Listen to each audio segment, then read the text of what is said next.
The U.S. will take over the Gaza Strip, and we will do a job with it too. We'll own it and be responsible for dismantling all of the dangerous unexploded bombs and other weapons on the site.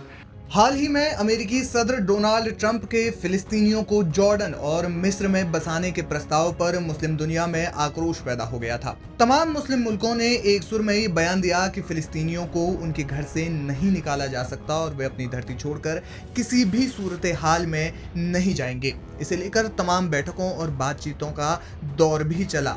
इसके बाद ये बहस और ज्यादा बढ़ गई जब Israel के वजीर आजम बेंजामिन नेतन्याहू अमेरिका दौरे पर गए और इस दौरान उन्होंने गजा मॉडल प्रस्तुत किया। डोनाल्ड ट्रंप ने साफ तौर पर कहा कि युद्ध खत्म होने के बाद वे गजा पर कब्जा करेंगे, यानी अमेरिका गजा पर कब्जा करेगा और इसके बाद तब तक के लिए गजावासी जो है वो किसी और देश में शरण लेंगे, विस्थापित होंगे और इसके बाद अमेरिका आर्थिक रूप से गजा को सुदृढ़ करेगा, विकास करेगा।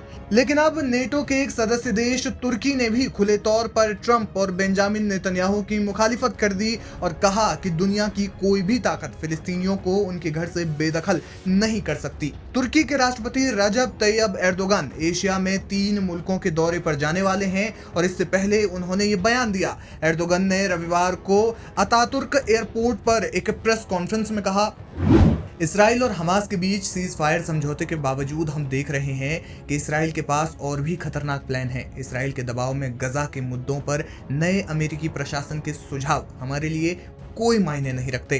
कोई भी ताकत गजावासियों को उनके मादरे वतन, उनकी सरजमी से बाहर नहीं कर सकती। गजा का पश्चिमी तट और पूर्वी यरूशलेम सभी फिलिस्तीनियों का है।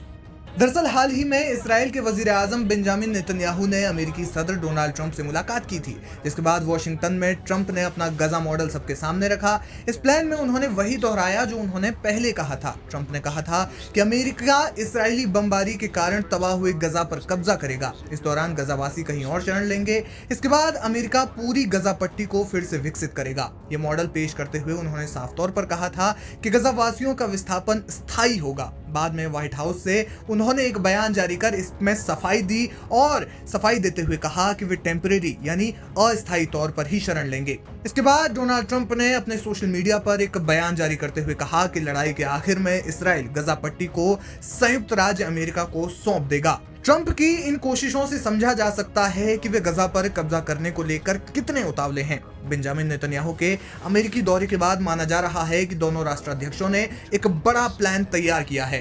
जाहिर है कि मुस्लिम मुल्क इसे बर्दाश्त नहीं करेंगे और नेटो के सदस्य देश तुर्की के बयान ने भी अब इसी ओर इशारा किया है।